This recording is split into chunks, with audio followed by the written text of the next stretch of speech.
الحمد لله حمدا كثيرا طيبا مباركا فيه.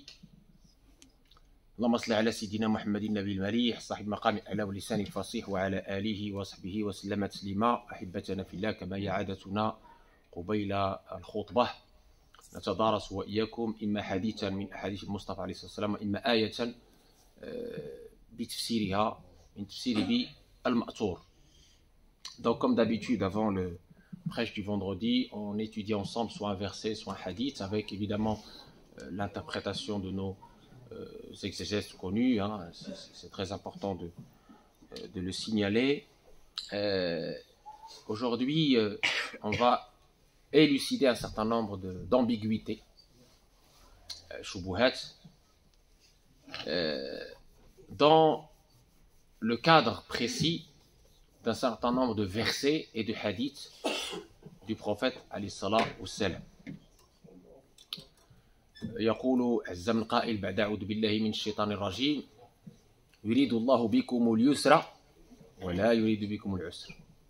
ويقول عز من قائل ما جعل عليكم في الدين من حرج.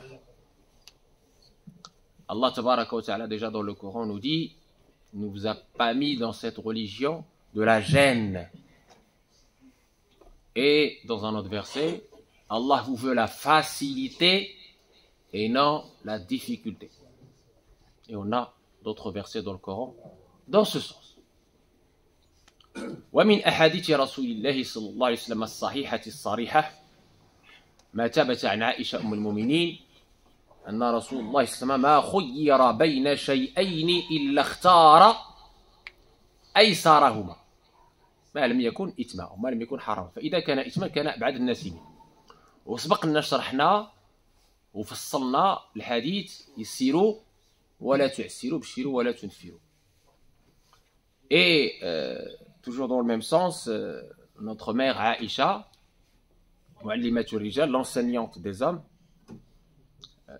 qui faisait partie des grands muhaddithats, elle nous a dit, par rapport au comportement de Sayyiduna Muhammad sallallahu alayhi wa sallam, à chaque fois qu'on donnait au prophète alayhi wa sallam le choix entre deux choses, il choisissait toujours la plus aisée, la plus facile, tant que ce n'était pas un haram, tant que ce n'était pas un péché. Si c'était un péché, il en était le plus loin.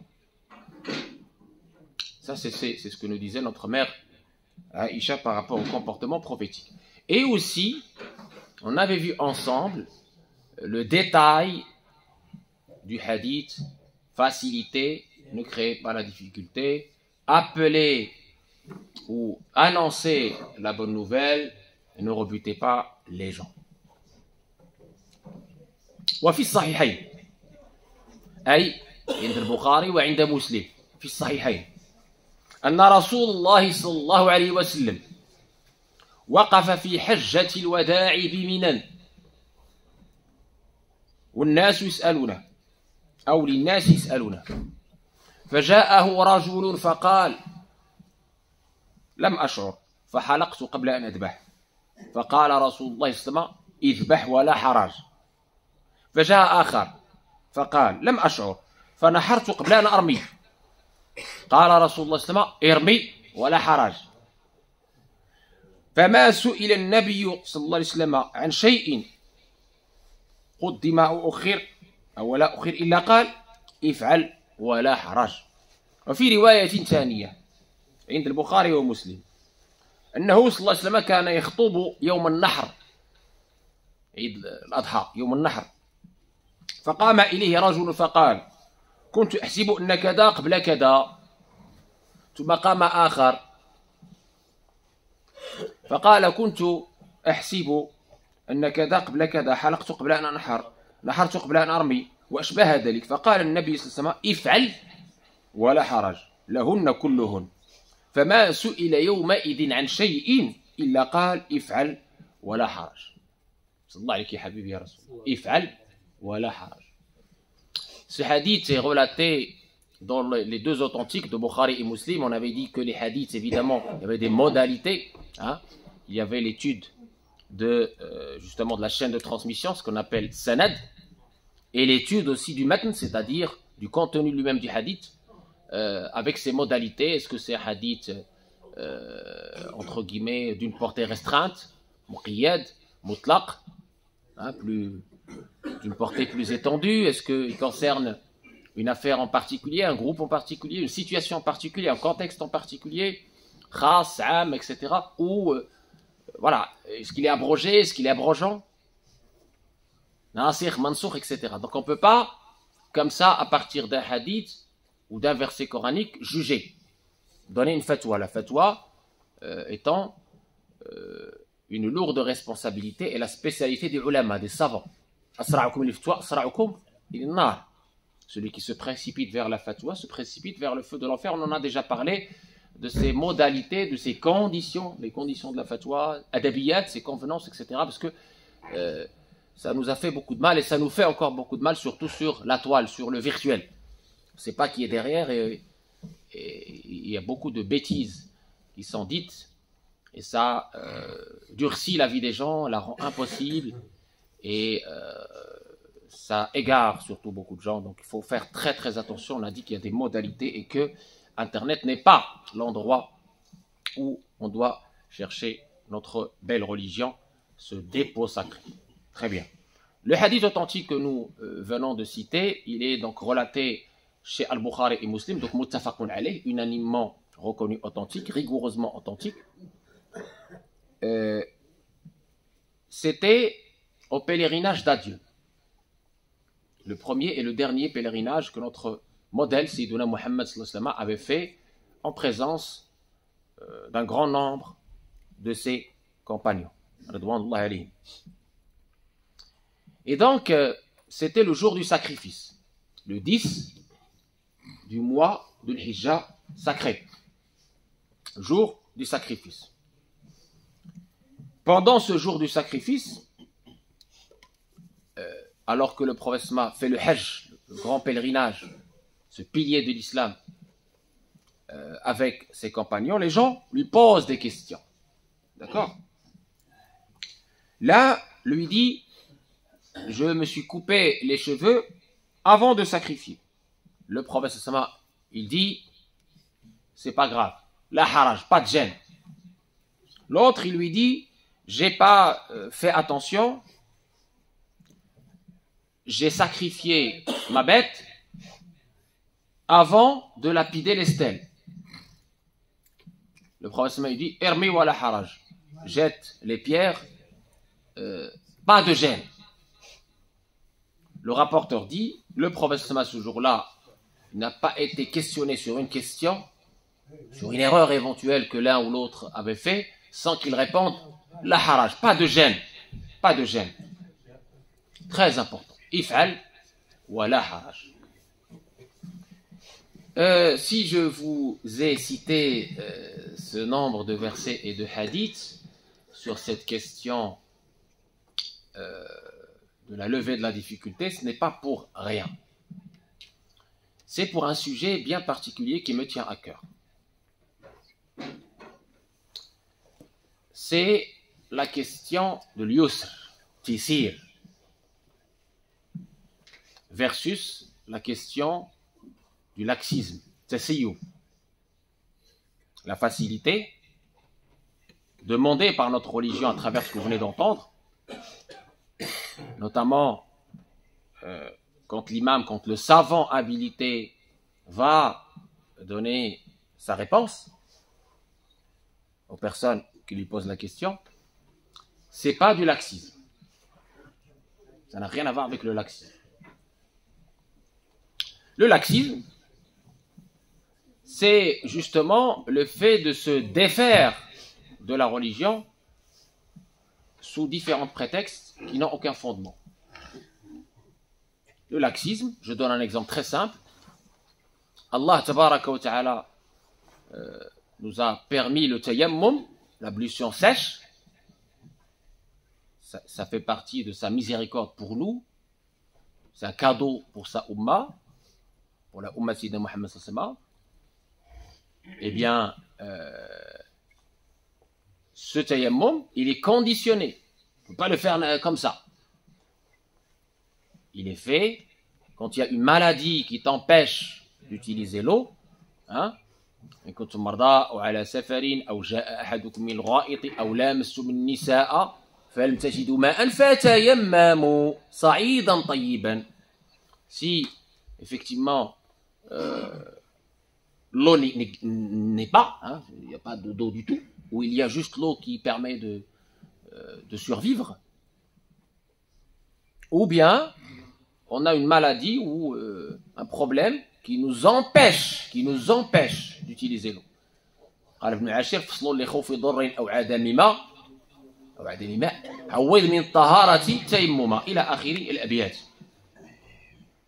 Et puis vous avez quelqu'un qui a de l'eau à disposition, qui n'est pas malade et qui a juste la flemme et qui fait tayammum et qui fait sa prière.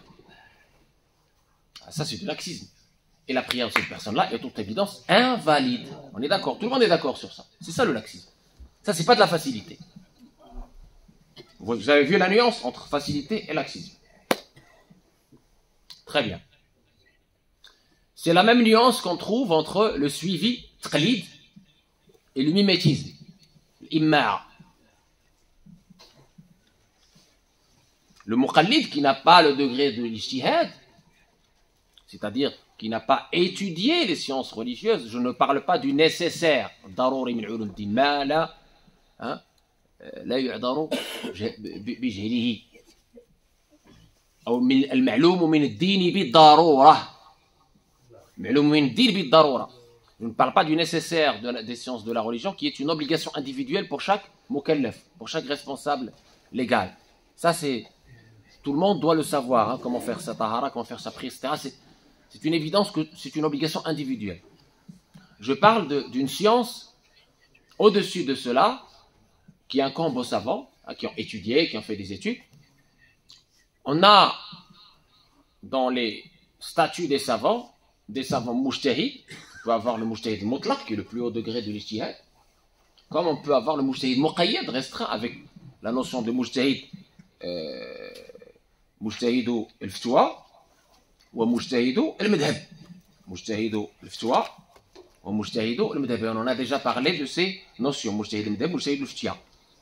D'accord, mujtahid al-fatwa هو اللي عنده أصول الإمام ديالو, il connaît les fondements du droit de son imam. Par exemple, si c'est l'école de Malik, c'est l'imam Malik.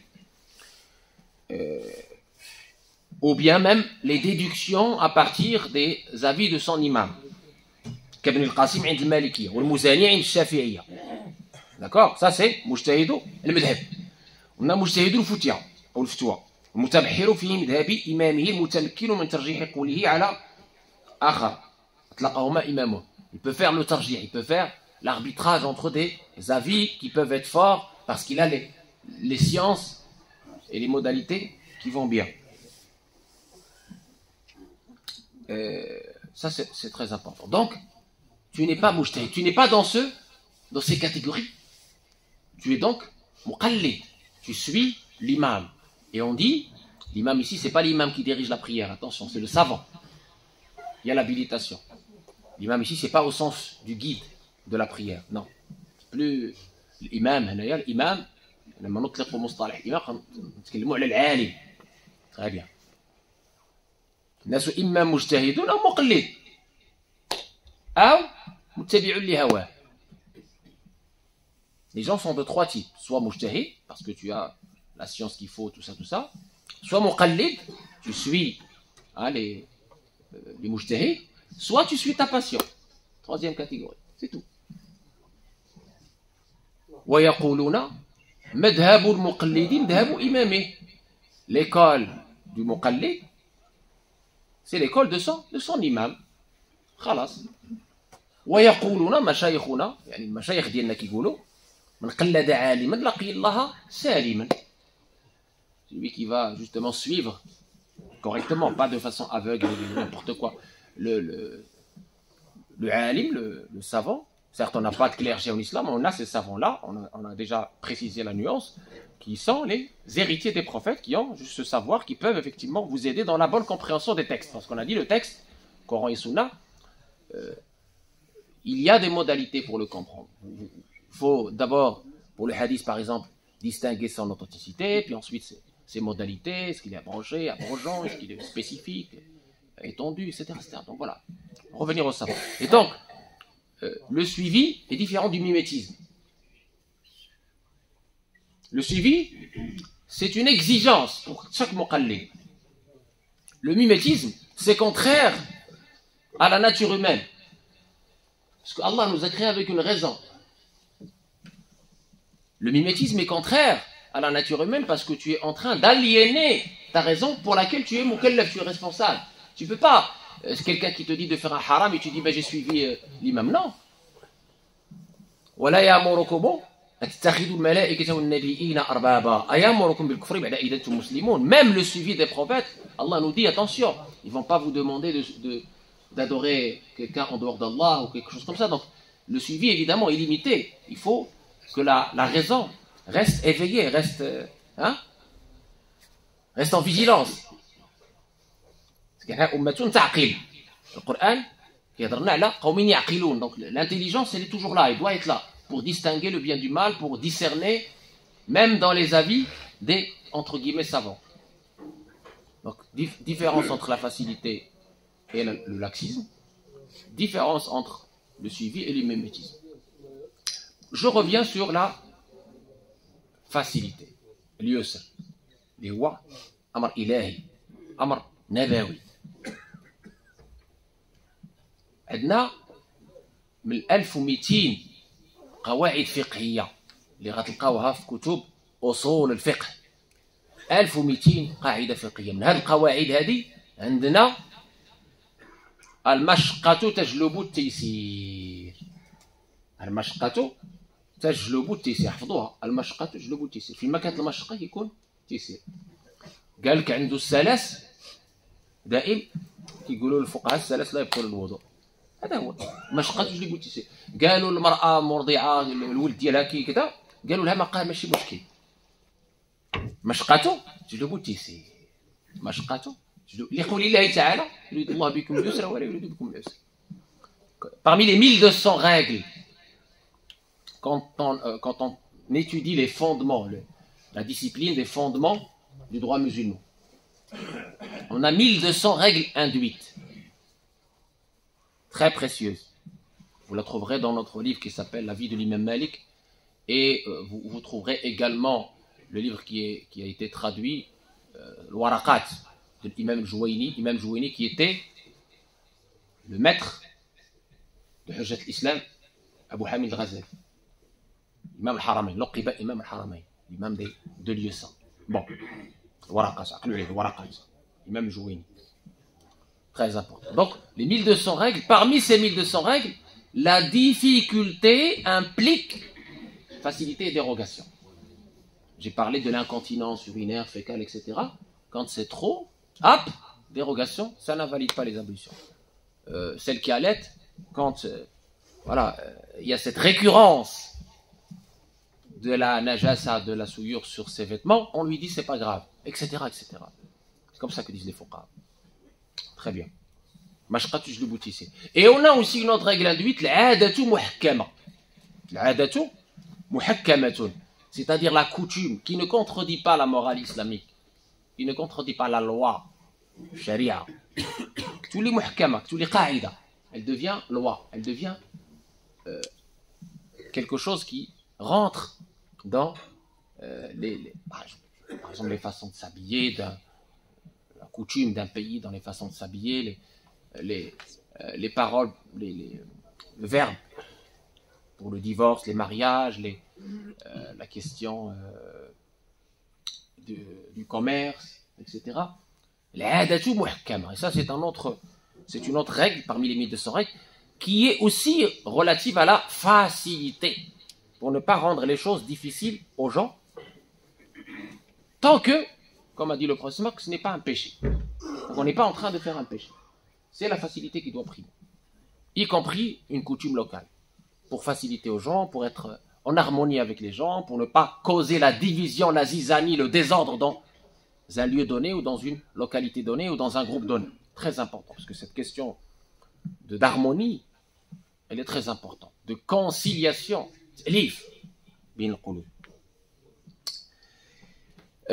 Parmi les choses qu'on entend sur Internet, sur les forums des étudiants aujourd'hui, c'est « Attention mon frère, si tu ne suis pas le mashhour, tu es un égaré. Si tu ne suis pas le mashhour, ton islam n'est pas bon. Si tu ne suis pas le mashhour, tu suis ta passion. » C'est ce qu'on entend aujourd'hui parmi certains étudiants qui viennent d'étudier quelques livres ou entendu certains chouyours quelque part, et hop, ils s'autoproclament moufti et vont, se précipitent sur des forums, créent même des instituts et commencent à dire « Ah, moi, je vous dis de suivre le mashhour, celui qui ne suit pas le mashhour, c'est un égaré. Et celui qui dit qu'il ne faut pas suivre le mashhour, c'est un égaré. » Alors, qu'est-ce que c'est que le mashhour, déjà, pour commencer? Beaucoup d'entre vous, quand je dis le mashhour, ils ne savent même pas de quoi on parle, on est d'accord, voilà. يا سيدنا في مذهبنا المالكي عندنا القول المتفق عليه. المراد باتفاق هنا اتفاق أهل المذهب الذين يعدوا باتفاقهم. Donc, quand on parle par exemple de l'école de Malik, deuxième grande école de droit musulman sunnite, on parle, il y a des mustalahat, il y a des définitions, il y a des mots entre guillemets savants. Parmi ces mots savants qui aujourd'hui on fait le tour d'internet, parce qu'avant les termes que je suis en train de vous prononcer c'était juste entre les savants.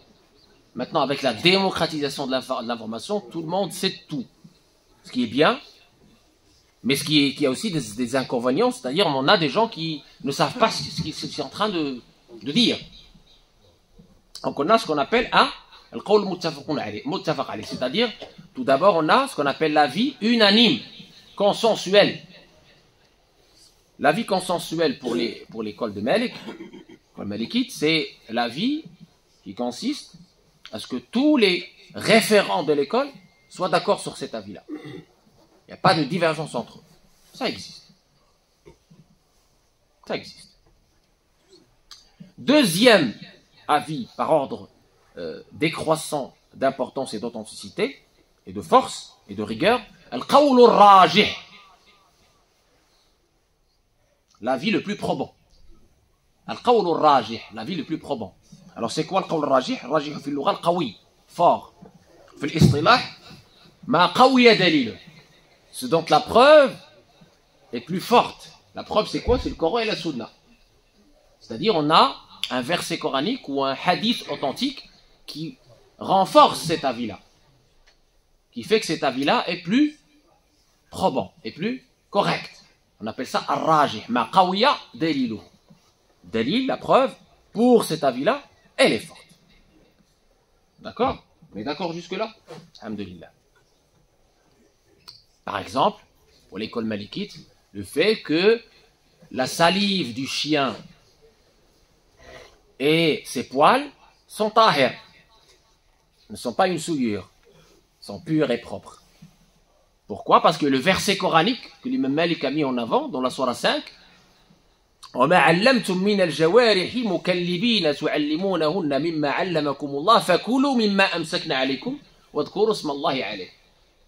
On nous parle des chiens qui vont vers le gibier, qui les prennent dans leur gueule, et donc ici Allah tabaraka wa ta'ala nous dit mangez de ce qu'il vous apporte. L'imam Malik a dit si effectivement le Coran nous dit mangez de ce qu'il vous apporte, ça veut dire qu'il n'y a pas de souillure là-dedans. Donc la salive du chien, elle est pure pour l'école de Malik. C'est rajih, qawl rajih عند Maliki. Troisième niveau d'avis dans l'école. Al-qawl al-mashhour, c'est ce que je vous disais. Al-qawl al-mashhour. Mashhour, littéralement, c'est populaire, répandu. D'accord? Mais dans l'istilah, dans l'école, il s'agit de 3 définitions. On a 3 définitions du mashhour. Écoutez bien, s'il vous plaît.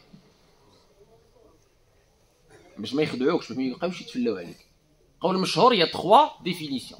Première définition. Ma kathura qailuhu wa huwa al-mu'tamad. Les référents de l'école ont mis en avant cet avis, beaucoup de référents, beaucoup, kathir, et on l'appelle mu'tamad. C'est-à-dire celui qui est mis en avant, celui qui est entre guillemets, pris en considération. معتمد. اعتمد يعتمد. معتمد. Très bien. Deuxième définition du mashhur, ما قوي دليله فيكون بمعنى الراجح. C'est l'avis dont la preuve est la plus forte, et là il rejoint rajih. Ce qu'on a dit tout à l'heure sur rajih. D'accord. قول rajih. معتمد rajih. Troisième définition du mashhur, هو رواية ابن القاسم عن الإمام مالك في المدونة، وهي من الأمهات الأربع مع المستخرجة والموازية والواضحة. Dans l'école malikite, on a 4 mères. Parmi ces mères, le Mudouwana, qui comporte à peu près 30 200 avis de l'imam Malik selon Ibn al-Qasim. Ou le Mudouwana dit l'imam Sihnoun. L'imam Sihnoun. Et donc là, troisième définition du mashhur, c'est ce que Ibn al-Qasim a rapporté de l'imam Malik et qui est compilé dans le Mudouwana, parmi les 4 mères de l'école Malik. فهمنا المشهور ثلاثة ديال trois définitions du mashhur. Très bien. Et donc, dans le cas général, oui, on prend le mashhur. Le mufti, votre imam, va vous donner le mashhur. Très simple. Très bien. Et puis on a le qawl musawi li muqabilihi, on a l'avis qui a le même poids qu'un autre, et puis on a le qawl shad, l'avis qui est un peu marginal, et le qawl da'if, l'avis faible, etc. On ne va pas rentrer dans le détail. Voilà ce qu'est al-mashhur. Très important.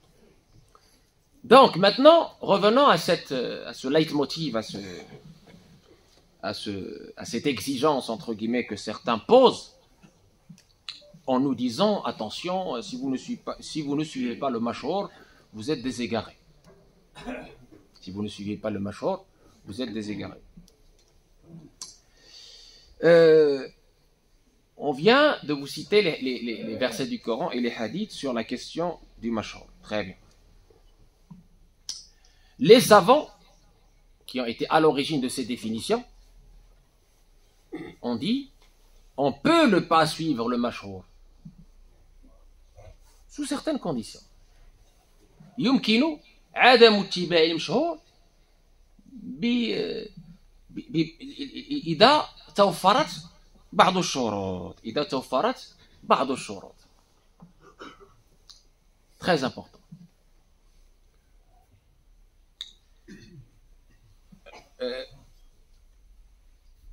إذن شروط العمل بالضعيف أو الشاذ. عندنا شروط العمل بالضعيف أو الشاذ، وعندنا شروط تقديم العمل على الراجح المشروع عند الإمام، وعندنا في ذلك واحد الكتاب ديال سيدي ميار الفاسي كيقول أن يكون العمل صدر من العلماء المقتدي بهم. ثانيا أن يثبت بشهادة العدول المعترف بهم، أن يكون جاريا على قوانين الشرع وإن كان شاذ. وعندنا واحد الكتاب كنصحوا به نور البصر شرح خطبة المختصر للعلامة النوازلي سيدي أحمد الهلالي، كتب فيه ضوابط الخروج عن القول المعتمد لمقابله، وحتى وصل إلى، وغادي نقول لكم كما هو، وصل إلى شروط العمل بالضعيف أو الشاذ، أن لا يكون شديد الضعف من جهة دليله، أن تثبت نسبته إلى قائله الذي يجب أن يكون ممن يقتدى به، أن تتحقق الضرورة في نفس المستفتي إن كان الأخذ بالمشهور مما يوقع في الحرج والضيق المكلف. اسمعوا معايا. Il faut bien écouter. Ils disent, ici, je vous ai cité quelques grands savants de l'école malikite, qui nous disent, oui, on peut ne pas appliquer le mashhur sous certaines conditions. On peut même aller vers shad, vers le marginal, dans certaines conditions. Vous voyez? Parmi ces conditions, ils disent, c'est-à-dire, il y a chez celui qui pose la question, c'est celui qui est venu vers vous, une darura, une nécessité.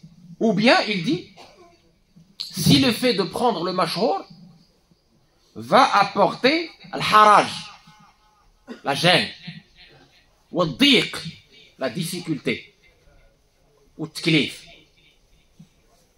On a des exemples.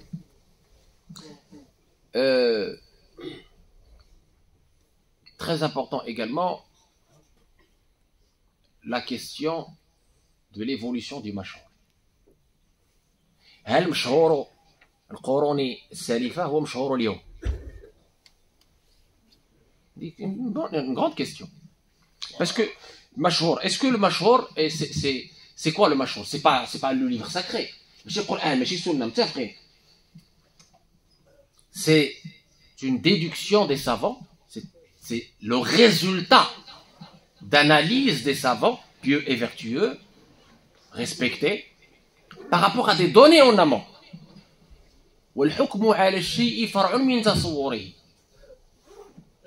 Si les données en amont changent, le résultat final change. Je donne un exemple. Dans le mashhour de l'école de Malik, on dit, si tu as avalé une souillure, tu te fais vomir. Il y a des gens qui ont, entre guillemets, propagé cela. Ça a créé beaucoup de difficultés chez beaucoup de gens. Parce que pour eux, la prière est invalide si tu as laissé cela dans ton estomac. Mais comment faire? Vous voyez le problème ou pas? Je vois certains qui rigolent. C'est compliqué. La médecine moderne, qu'est-ce qu'elle a prouvé, la médecine moderne? Quand vous avalez quelque chose de liquide, qu'il va dans les intestins, il est transformé déjà. Donc même si vous vomissez, ça ne change rien. Donc, comprenez? Donc, est-ce que ce mashhour, même s'il contredit les règles de la logique saine, je vais le suivre et causer la difficulté, le haraj aux gens? Non. Non. Les mouftis, on dit non. Il y a des mashhours qu'on ne peut pas, comme ça, suivre juste parce que il a été dit à un moment donné par rapport à des données qu'on avait à l'époque. On ne comprend pas. Donc, il ne faut pas tomber dans le ridicule, mes chers frères. C'est pour ça que le moufti, le savant vivant, est important, parce que notre école est une école vivante, c'est pas une école morte. On ne va pas lire dans un livre des choses qui datent de plusieurs siècles et imposer.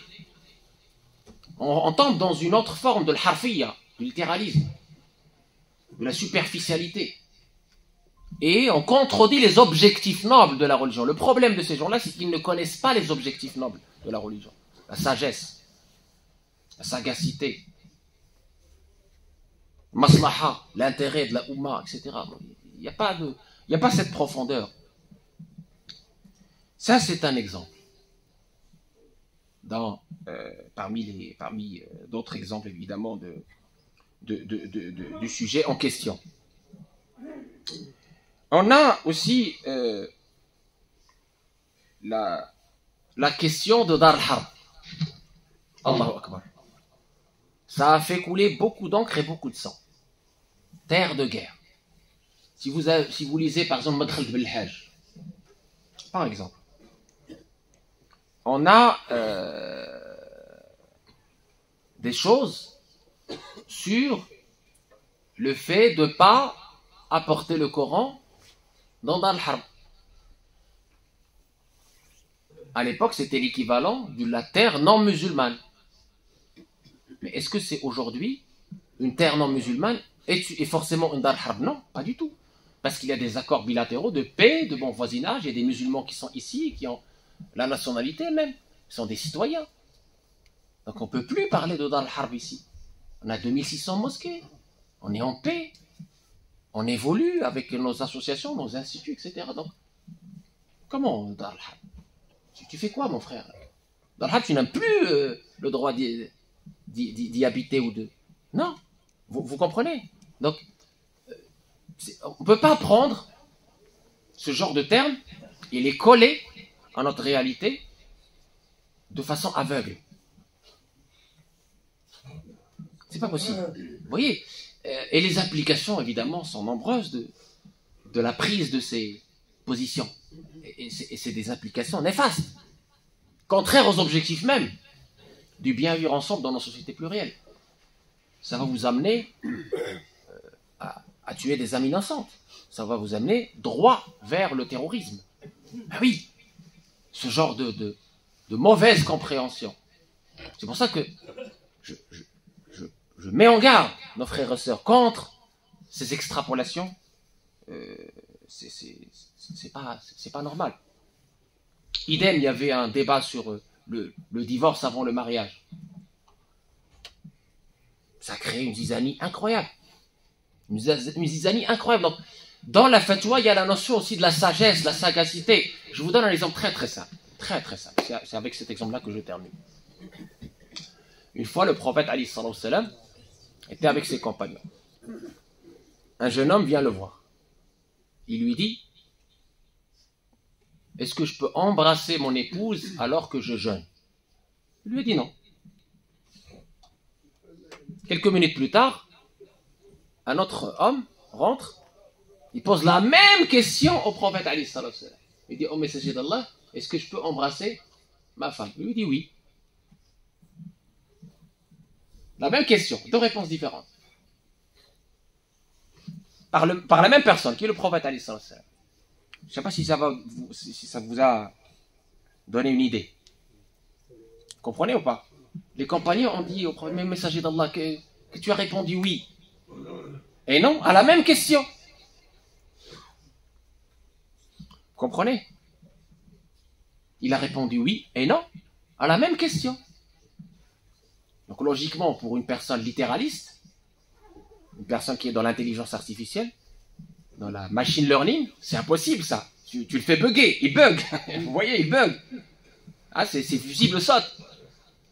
Qu'est-ce qu'il a dit le prophète? Il a dit: celui-là, le jeune, s'il embrasse, il va aller vers autre chose. Son jeûne sera rompu. Donc, je lui ai dit non. L'autre, il embrasse par habitude, il n'y a pas de désir derrière, donc il n'y a pas de problème. Vous comprenez? Et ça, le prophète l'a vu par sa sagacité, par la lumière qu'il a dans le cœur. Le moufti, c'est pareil. Il a une sagacité, il a une lumière, il a une sagesse par laquelle il voit. Aucune intelligence artificielle dans le monde ne peut remplacer le moufti. Aucune. Et ça, c'est la réponse à une question que j'ai reçue sur de l'intelligence artificielle pour la fatwa. Je dis un grand non.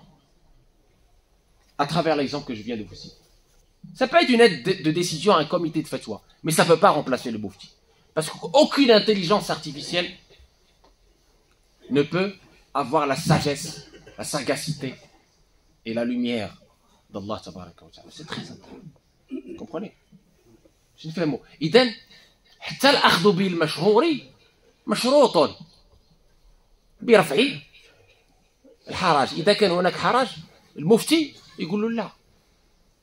Donc ne soyons pas arc-boutés, fermés et arrêtons la fatwa sans science, parce que ça peut être malheureusement un mensonge, mentir sur Allah et sur le prophète alayhi salatu wassalam.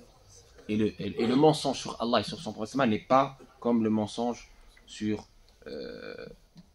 autre que Allah et son. Donc voilà par quoi je termine.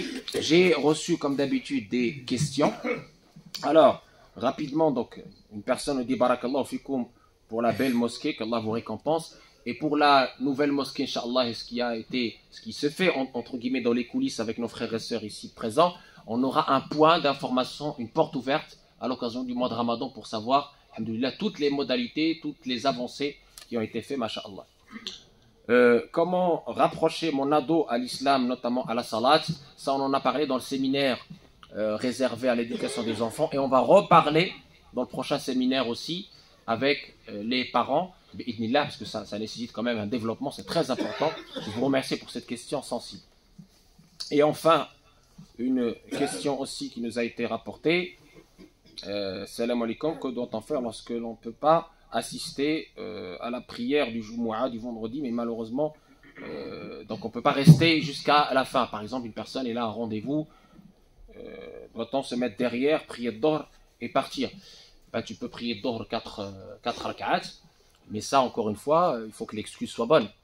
Hein, c'est-à-dire, tu n'as pas pu reporter, voilà. Donc, il faut comprendre que l'office du vendredi est une obligation coranique.